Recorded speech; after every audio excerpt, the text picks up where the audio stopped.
Baruch atah Adonai Eloheinu melech haolam asher kiddushanu b'mitzvotav v'tzivanu לעשות בדברי תורה, לעשות בדברי תורה, לעשות בדברי תורה, תורה, לעשות בדברי תורה. וציוונו לעשות בדברי תורה, לעשות בדברי תורה. בדברי תורה, וציוונו לעשות בדברי תורה, לעשות בדברי תורה, בדברי תורה, לעשות בדברי תורה, לעשות בדברי תורה. לעשות בדברי תורה, תורה, לעשות בדברי תורה. Beautiful, Gary. Thank you very kindly. It's been a long time since I've seen you, and I'm glad to see you. I'm glad Nice to see everybody. I miss hugging you, Cynthia. Every time I gave you a hug, you were like, "Oh, it's so nice to be." I know. We don't have that many good-looking guys hugging me these days. Oh. Is that a We can give plea you- for some hugs, Cynthia? Give you virtual hugs on. I was glad that they didn't open the church because I wouldn't be able to stop myself if I said that. If somebody was crying or, having trouble or whatever like that, I wouldn't not be able to hug them. I wouldn't be able to make myself not do it. So in a If I was way, there now with it's you, good I'd that start they made crying that right now. decision Susan. so that I don't have to do that because I would put everybody at risk by doing that because I just, You could hug me, I would baby. know it was wrong, but I wouldn't, if somebody's Hug me, hurting, Hmm. I just couldn't stop. I couldn't. I know what you're saying, Annie. I'm a hugger too. Yeah. But lately, I've gotten to the point you have to do elbows. Yeah. So, do you want to get into the Torah portion? Sure. We can. All right. Let me can start do the it. screen Let's do share. Because we started talking about this last night, because we talk about this stuff all the time, right? Because we're wild and crazy. Yep. We're So like rabbis, man, you know? I'm telling you. So this is just the summary right here. This is three paragraphs of the summary of the portion, which is, it's called Korah, right? And it goes from Numbers. Does anyone want to read the summary or one of the summaries of? Sure. Can you Can read you it? hear me? I can read Yeah. it. Yeah. Okay. And here's an interesting, just a side note. I see the name Dathan. That was played by Edward G. Robinson in the movie. Nice. Wow. Yeah. Yeah. And when I saw it, I He thought was the guy you love to hate. Right. Korach and his followers, Dathan Abraham, led a rebellion against the leadership of Moses and Aaron. God punishes the rebels by burying them and their families alive. Oy. Once again, God brings a plague on the people. God is. Doesn't mess around. Yeah, that's it was pretty harsh. Woo.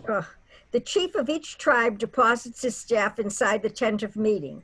Aaron's staff brings forth sprouts, produces blossoms, and bears almonds. The Kohanim and Levites are established and assigned the responsibility of managing the donations to the sanctuary.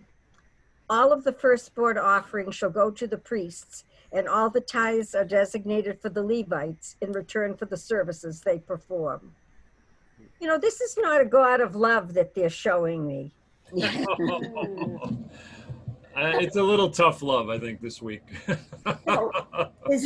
This Aaron's staff brings forth sprouts and blossoms and bears almonds. Where'd they come up with that one?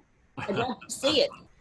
It's poetry. Aren't they It's trying to both. pick who's gonna be the people who serve the temple, and that's how he gets chosen, right?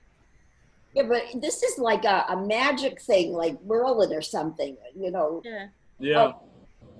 Like when they went in front of the of Pharaoh, and you know God was behind Moses, and he threw the staff down, and it remember the snakes or whatever ate Yeah. up the other snakes.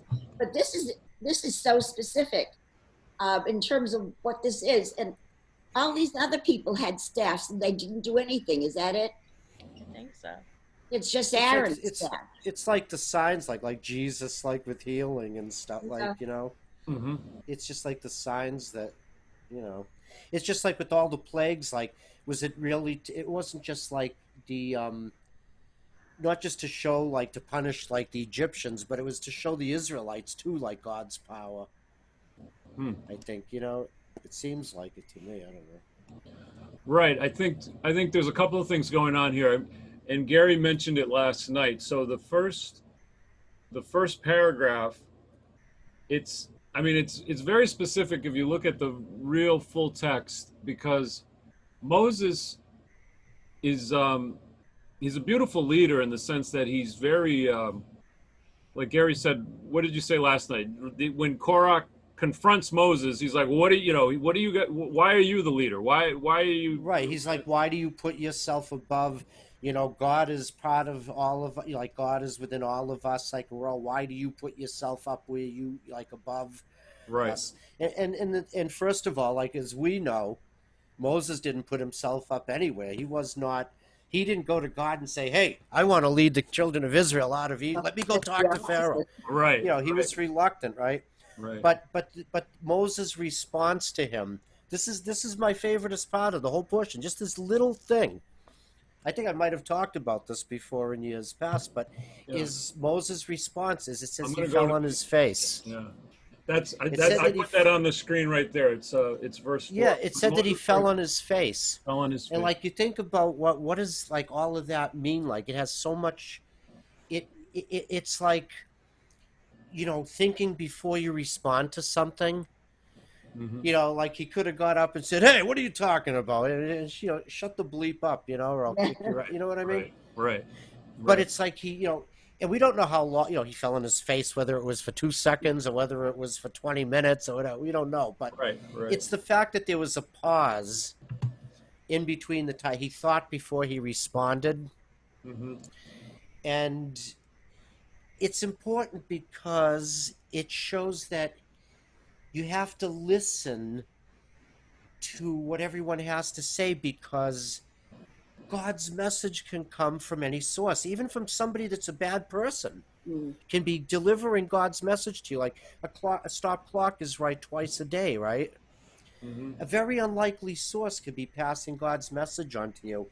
As it turns out, Korach was a Shmendrik, right? But Yeah. Moses had to stop and consider the fact that maybe he has a point here. Right. You know, Right. you know, And- it's And he was a it's leader really, too, wasn't he? A leader? And this is all going in the Levites, right? This is only the Yeah. small portion of Hebrew. Korach and those people were all Levites too. That's what Moses, you know, when he says to him, like, that's not enough for you to, you know. But here's the other thing that I really is so noteworthy is that he gathered 250 representatives of the Israelites, and he says, "You have gone too far," you know, and then Moses does what he does. He falls on his face. No, he said if they die like naturally or something like that, then we'll know that. In other words, that maybe the Korach is. But if it's a big, like, miraculous thing that God does, something like huge, like an incredible, then, you know, you'll know that this, you know, that God put me where I am, like, that I'm not, Right. you know what I mean? And then that's when he says something that, like, in the morning, you'll know what God's feels like, you know what I mean? You'll know what God wants, like, in the morning, and that's when they get swallowed up. Why But then is Korah's nose so out of joint? Because God didn't choose him. It's probably why. Yeah. But I think it was also, I think a lot of this though was the result of after the 12 spies came back in Shalach, the 10 of them, you know, they were the ones that gave the bad reports. They got all the people all riled up and everything, I think that's what kind of made, even, it produced it even more. Like the And people I were think probably God's still really, mad at them for oh, that. God was unbelievably mad, even more mad. That's like Korach, and they all got consumed, and they were like 14,000, what was it, 14,700? Oh Hmm. yeah, by the plague, right? Right. 14,500, 14,000. Yeah. But yeah, a lot of rabbis say that when they didn't go into the land of Israel at that point in time, that was the one sin God couldn't forgive. So that's why they spent the next 40 years until the next generation came up to go into Israel, because it was, and that's in fact what Rabbi Alon Anova is trying to uh, do redemption for tshuva, is for that sin of not going into Israel at the right time, which is Mm. very bold. Well, those spies were petrified. The I mean, spies were they petrified, yeah. see these big guys and they say, "Well, my God, we can't do this." But were they big guys, or it's just the way that they perceived Right. themselves? See, and I'm saying this because I talked about this in my speech, right, baby? Yep. When I had to make my speech at the temple when I was president before we consolidated, and I was talking about how the leadership of both of our congregations boldly approached each other, like in the going to the promised land, like per se checking out the promised land for our future. And I was saying how the representatives and the leadership of both temples approached it like we all came at it like giants. None of us saw ourselves as little and the other people as big, and that's why we all really worked hard to make it all happen. Hmm. Well, David and Goliath is a perfect example. His Yep. little But I'm David saying that but against. it doesn't mean that the other people were big and that they were small. It's that's part of the punishment is they didn't love themselves enough to see themselves as what they are. They saw themselves as like nothing.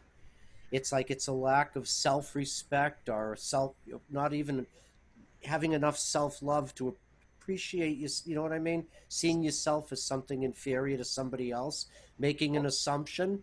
That's the other, making the assumption about, oh, this is how they must have seen me, this is how we must have looked to them because this is how we look to ourselves. It's an assumption. You don't think it was just plain cowardice? Yeah, that too, that's what I'm saying. It's cowardice, and it's right, that's part of it. That's why God was so pissed off at them And and lack said, of faith. 40 Lack years of you'll faith. wander in the desert. Yep. Yep. Yeah. But It's a that's from long time. Shalak, but it's the same thing like here. So I queued it up to where the Eternal One came in, opened the mouth, opened the ground like a mouth, and swallowed up Korach. And so this is what Moses said: "By this you shall know that it was the Eternal who sent me to do all these things; that they are not of my own devising. If these people's death is that of all humankind, if their lot is humankind's common fate, it was not the Eternal who sent me." That's what Gary was talking about. But if Mm. the Eternal brings about something unheard of, so that the ground opens up its mouth and swallows them up with all that belongs to them, they will go down alive into Sheol, and you shall know that these fellows have spurned God. Scarcely had he finished speaking all these words when the ground opened and burst asunder. The earth opened its mouth, swallowed them up with their households, all Korah's people, and their possessions. Oh And my they went God. down to Sheol alive. Wow. With all that belonged to them. And then the earth closed over, and they had vanished in the midst of the congregation. All of Israel fled and shrieked and saying, "The earth might swallow us too."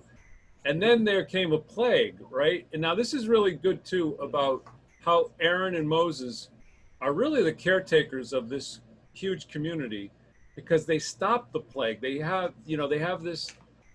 If we go to the next day, they railed. See, it's so amazing. It's so amazing what stories these things are. They get pissed off at Yeah, the Moses and Israelite community gets mad at Moses and Aaron. "You have brought death upon the Eternal's people," but the community gathered against them. Moses and Aaron turned toward the tent of the meeting. The cloud had covered it, and the presence of the Eternal appeared. And when Moses reached the tent of meeting, the Eternal One spoke to Moses. I mean, how many times did God want to annihilate the Hebrews at this point? "Remove yourself from this community, they might annihilate them in an instant." And again, Moses and Aaron fell on their faces. Yep. "Take the fire pan, put it on the fire from the altar, add incense, take it quickly to the community, and make expiation for them, for the wrath was gone forth from the eternal. The plague has begun, right? So Moses and Aaron are running around with the fire thing, but they stood between the living and the dead, and the plague was checked. Where are they when we need them now?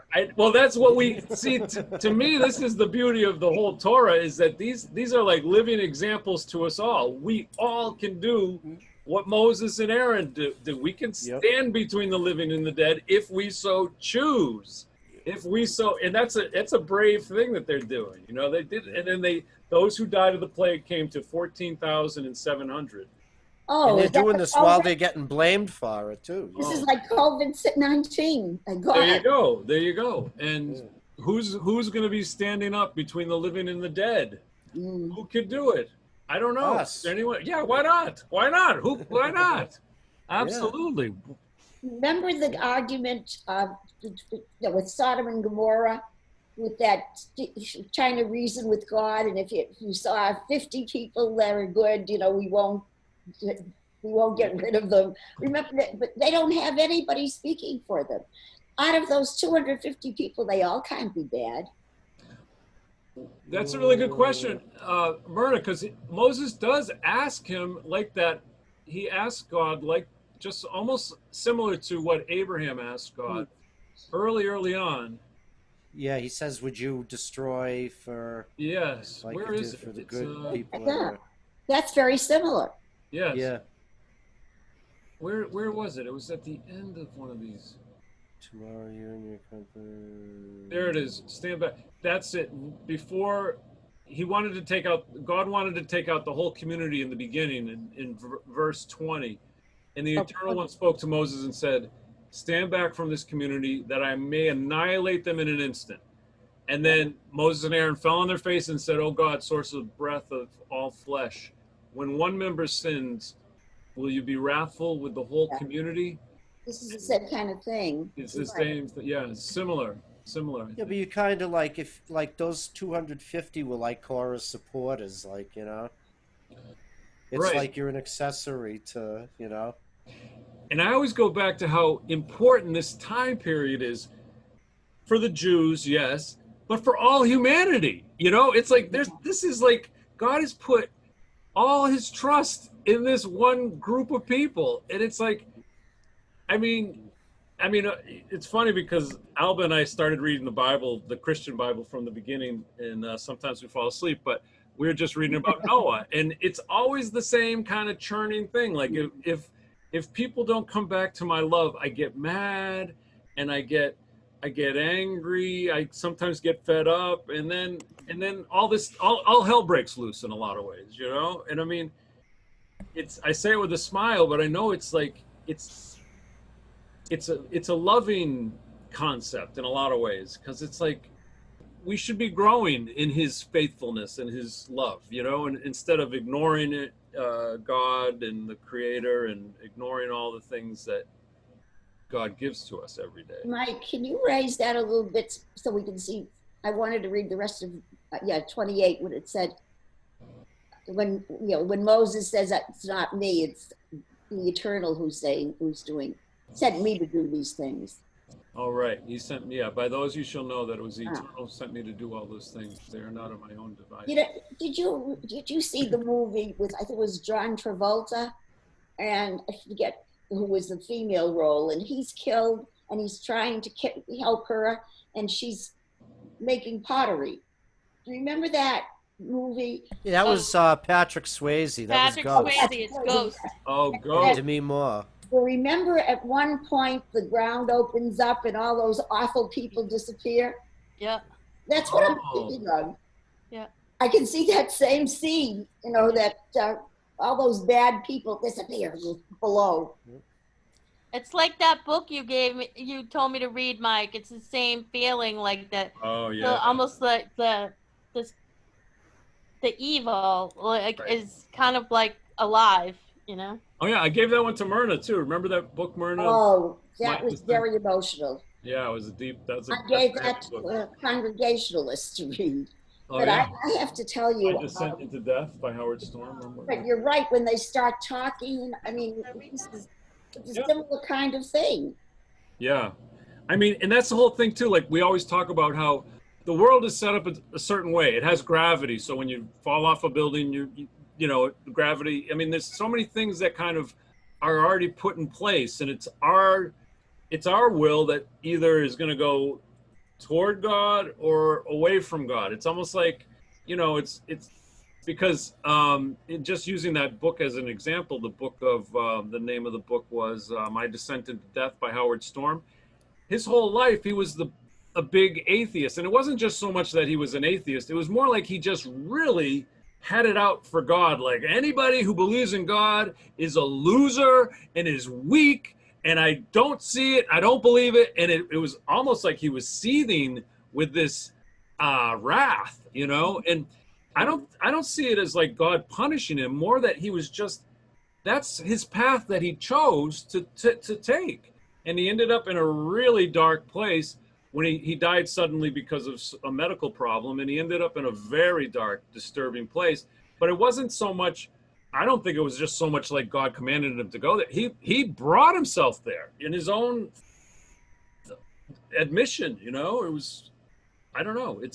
That's why, like, I mean, that's Gary jokes about it a lot too, like in Shalom about the falling off a building. How you doing so far? It's Yeah, like, but that's true though. It's like when you look at like God. I mean, God really, if you want to look at it in its purest form, it's almost like God represents the natural laws, the laws of nature, of right, everything that is. And that's just like, there again, it seems harsh, like that if you should fall off a building, that you should smash to jelly. But it's so, like, so in essence, like God gives you the Torah, and that's God's way of saying, see, you got to be really careful, like don't walk on the top of buildings, see, because if you do, this is what'll happen. Stay away from the top ledge of buildings, do not walk on the ledge of a sky. That's basically what it comes down to. right. And And then the it's other up thing, to you, it's up to you whether you want to go up there or not. But then if you fall, it's not God's fault. right, You were warned, you were told.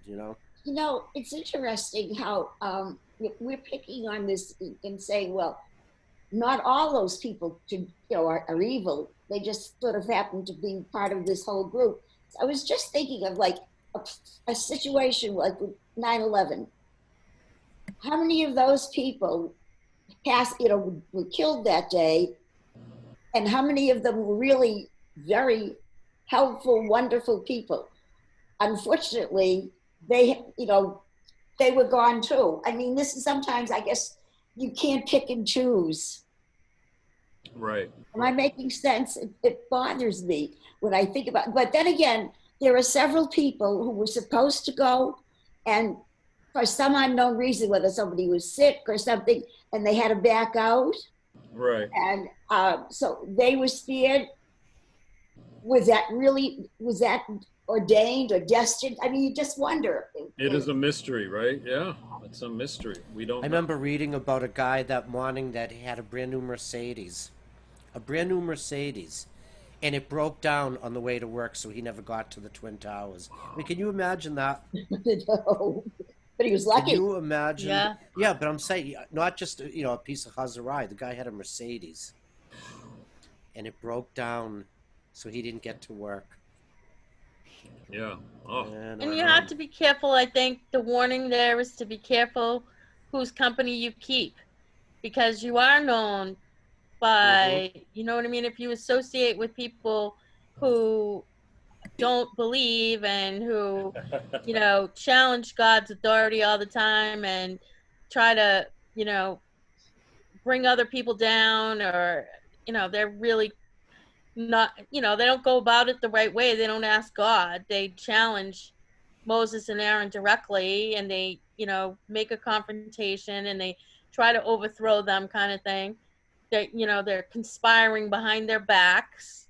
And then, if you're associating with people like that, if there's people like that in your family, we read a passage today about, like, this week about, you know your family. Maybe you go against your family, because if your family's doing evil things like that and you're just sitting there going along with it, you're agreeing to it. You're part of it. You belong to it, and so you get the punishment too. Mm. You know, if you don't stand up and call evil evil. That sounds a lot like a friend of mine who's not partaking in this conversation. Uh-oh. We could even look at it. We could look at it even in the That sounded recent just like in the George Floyd case, right? It's Right. like witnessing or like participating in a murder or Right. an illegal act. Like it's saying like if you're robbing a bank and I'm driving the getaway car and during the robbery, Myrna goes in and kills a couple of people, hops into the car, and then I drive away. But I'm a murderer just like she is. Right. I I'm don't think part it of would it. be me. Nah, I don't do Myrna! that. I always Nah. thought you were a nice person. I know. No, my you just God. Myrna's just the decoy. Yeah. Myrna's the nice Oh. woman that we She send gets a into- little trigger happy there. Oh, hey, oh. Go ahead, make my day. No, but you know what I'm saying? It's the same thing like that. Like, you know, if you're, you know, guilt by association, in other words, Right. Yeah. Right. kind of. I mean, so those people that were with Korach, I mean, maybe some of the other people, like in that 14,000, might have not been as, but it sounds like these 250 were like the real core. Like they were Yeah. they were all right there, like, hey, you know? Right. Right. The other people might have been the, you know, just the sheeple. Yeah. But these 250 weren't sheeple. They were like leaders, I think. They were all.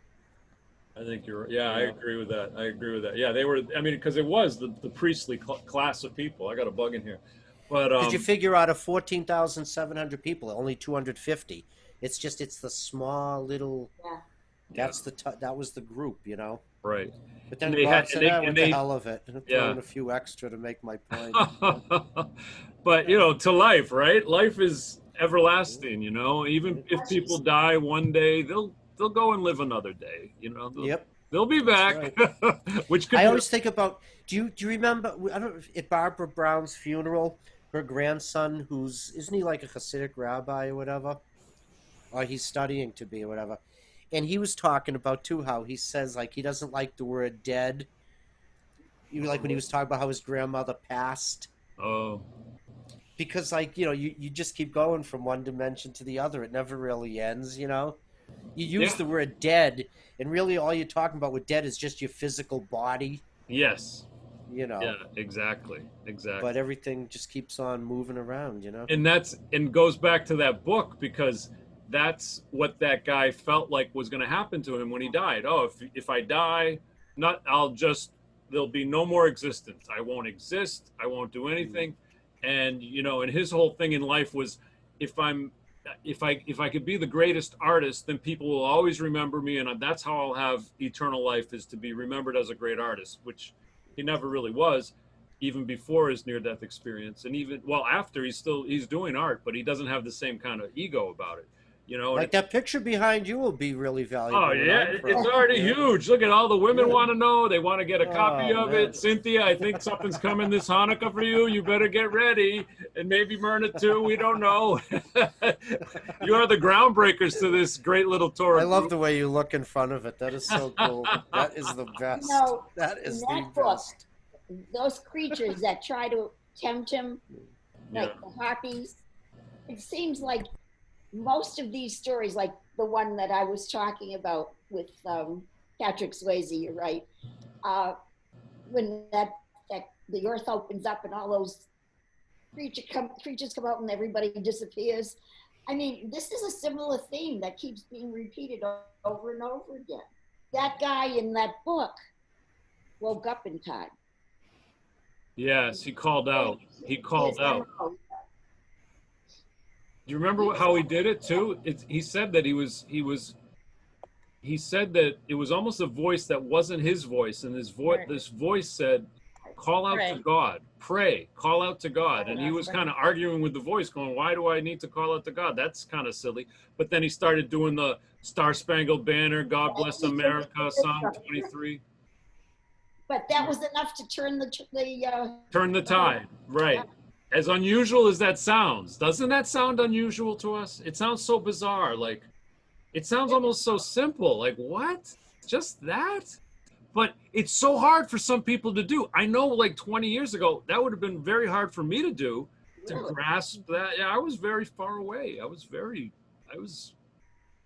pretty much an atheist back then. Yeah, it was bad. Until I met Gary. Yeah, Gary! Teshuva. Well, like I said, when you're a little kid, you know, you get taken to church or the temple, and you whatever your parents tell you doesn't mean anything until you experience your own teshuva. That's right. And you know what? That reminds That's when it happens. that reminds me. There's this great talk.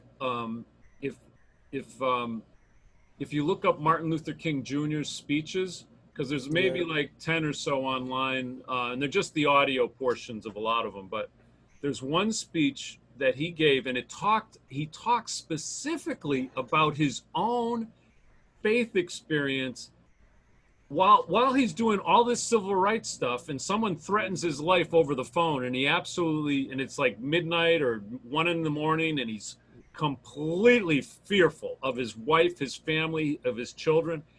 And he said, at that point in my life, I had to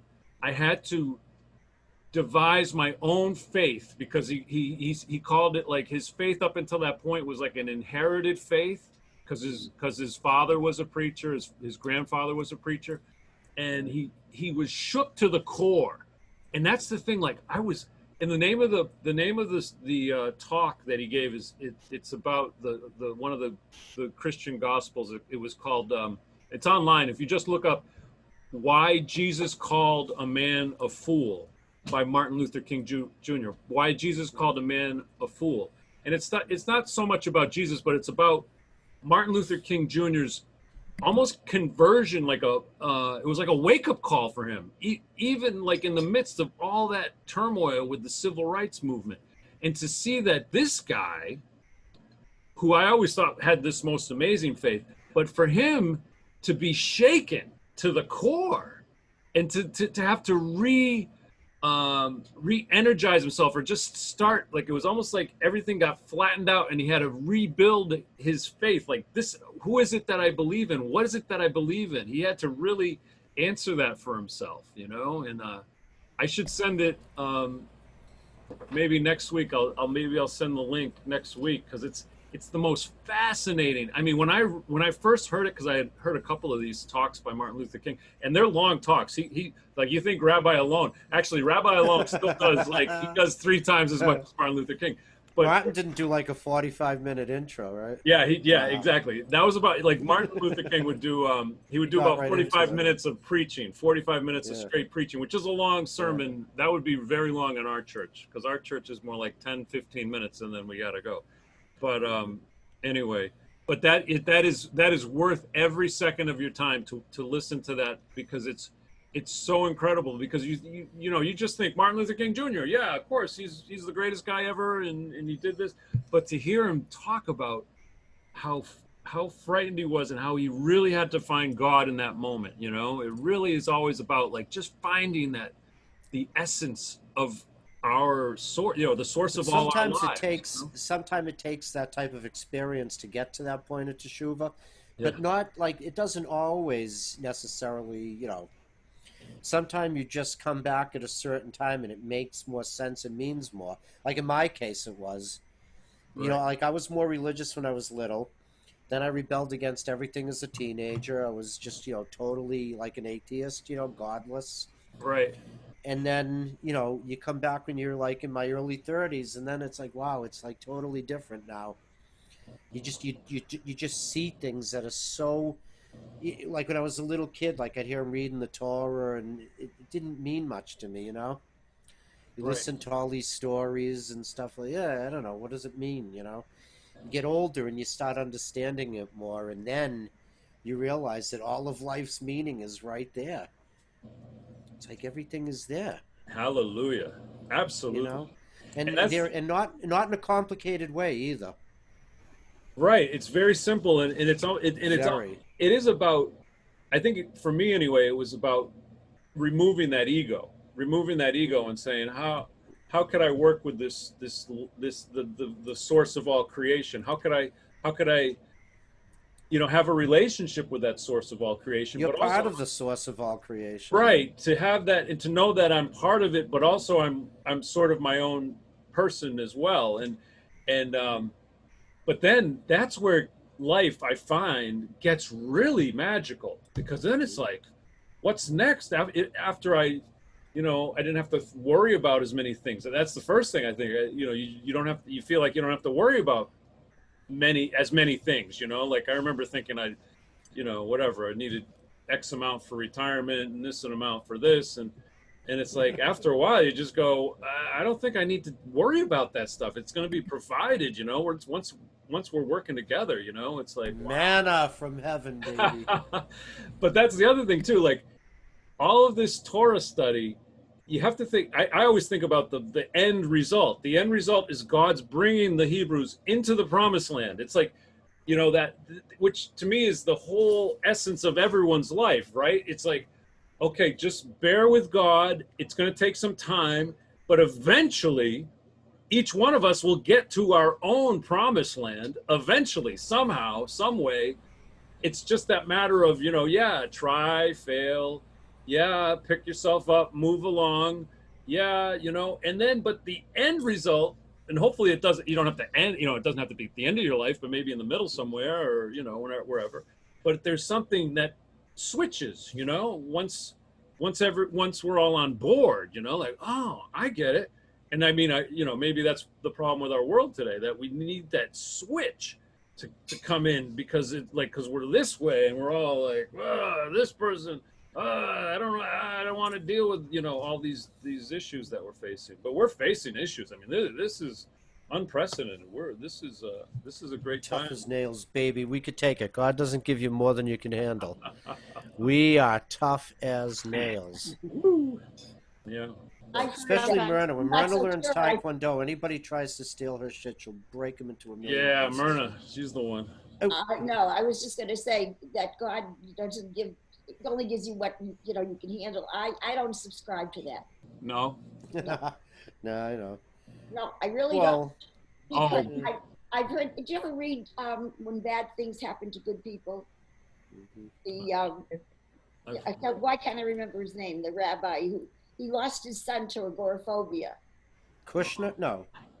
Yeah, I Harold think it Kushner? was Rabbi Kushner. I think so. Harold Kushner? Harold, yeah. Yeah. That comes out, and I remember he addresses it by saying, the person that so many people at a funeral, they would say, God only gives you what you can bear, or he or she was a special child and God wanted him. And he said that's about the worst thing you could say to somebody, because it's almost like the person would say, or the mother, well, if my child would have been a bastard, he would have been alive. I mean, there's something very odd about that saying that, because you can argue it. Is it better to be a nudnik, a pain in the ass, and live longer, or is it? What about the person who does always good things, always does the right thing, and then turns around and dies young? How do you justify that? Yeah, we'll Well, definitely do we are this. a very compatible group. Yes. Yes. Mwah. Well, Always God have. now bless see you you said, hopefully, Saturday not soon. or Friday night? I don't know who's doing. I don't know if I'm doing I services did the Friday night. service or last Blowing. Friday night, but I can't this Friday night. Really? Did you like when I sang "Blowing in the Wind"? I did. I liked the whole thing. that's It was lovely. It was lovely. Mike recorded it, man. I was trying to make me into Bob Dylan. Yeah, you know what I'm saying. How many roads must a man walk down before you call him a man? How many seas must the white dove sail before she sleeps in the sand? Yes, and how many times must the cannonballs fly before they're forever banned?